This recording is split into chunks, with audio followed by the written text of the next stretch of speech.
Hello everyone, welcome back to Redline Collectibles.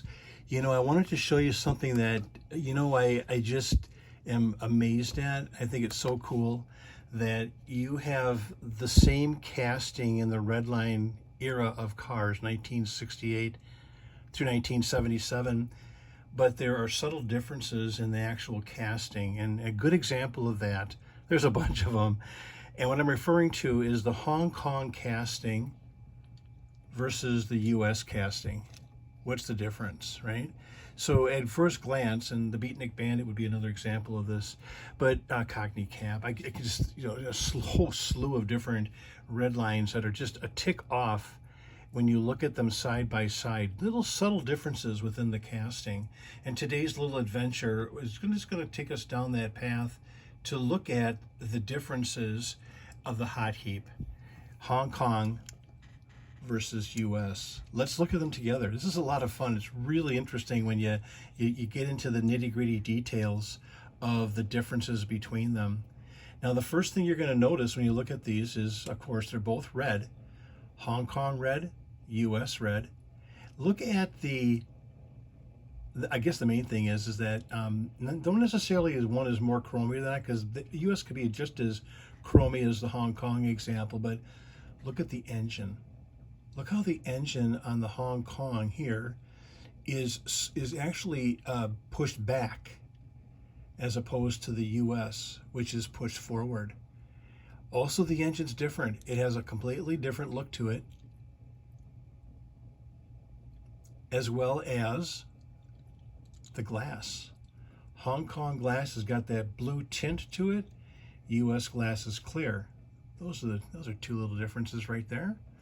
The interior, of course, you're going to find champagne interior both in US and white interior on Hong Kong cars, but the big difference, regardless, is the steering wheel.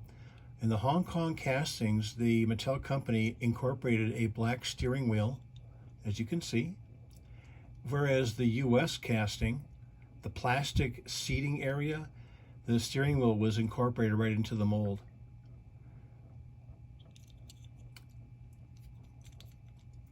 The sides, pretty much the same. They're pretty much on spec as far as the casting goes, the flow of the casting line. But now the back, to take a look. Little different, Hong Kong versus US. So here's the Hong Kong. The back, if you will, the suspension versus the US suspension. Look at the detail difference.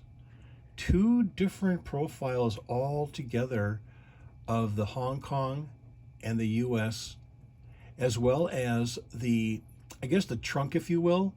The trunk casting, just a little bit different. There's a little bit more, there's like 1, 2, 3 areas, whereas the US almost looks like only 2. 1, 2. That's kind of cool. The wheels would be different, of course. The Hong Kong would have the Hong Kong wheels, which are a little bit more shiny, a little more chromy. US wheels are a little bit more, if you will, on the dull side of silver. And then the underside, Hong Kong, this is really the telltale, of course, besides the inscription. But Hong Kong castings, the base will have those 4 holes. You can actually see, if you look real close inside the hole there, you'll see the suspension wire for the axles. US, it's all enclosed. Also, you'll notice the detail of the drivetrain, the oil pan, and the other particulars about the Hong Kong casting. All the details they put into that. US is just a just a straight line, and there's no detail about how the car, how the wheels were turning, huh? Interesting difference between the two, and that goes all the way through. And then, finally, when you look at the cars, they have a different shade of red. Now, that could be a whole different can of worms as far as colors go, because in my previous video, we talked about, the factors for different colors. There could be a zillion of different reasons why. But you know what? Hong Kong is going to have a little bit more, if you will, something for the most part. I'm speaking in generalities. You'll see like little tone areas sometimes we call this spider toning. US is a little bit more consistent, although it does have some tone, a little bit more consistent in the color. Yeah. So I just thought I'd show you that real quick, the two side by side, Hong Kong with the dark interior and the steering wheel, US with the white or cream interior and the molded in plastic steering wheel, and the profile differences between the two. If this is helpful to you, you enjoy the content, please give the video a thumbs up, like and subscribe, and share the content, looking to, get more people aware of and be an informed consumer within the hobby. I don't care if you buy or not from me. It's that you're informed, that you know what you're looking for, what you're pursuing. There are some people that actually chase after interiors, different color interiors. The Camaro is a great example of that. The custom Camaro released, the first Harry Bradley design from the Hot Wheels Corporation, being the first car, has the most variations. It's sometimes, I had heard a number of 600 different variations of the Camaro. That may not be totally accurate, but at least gives you an idea that the hobby offers so much adventure to enhance what you're doing on your pursuit. Maybe it's Chargers, maybe it's 442s, maybe it's a Beatnik Bandit, maybe it's flying colors. Maybe you really have an affinity for the old 442 in the flying colors version, as an example. Or you're a heavyweights person, you like the school bus and the the snorkel and that kind of thing.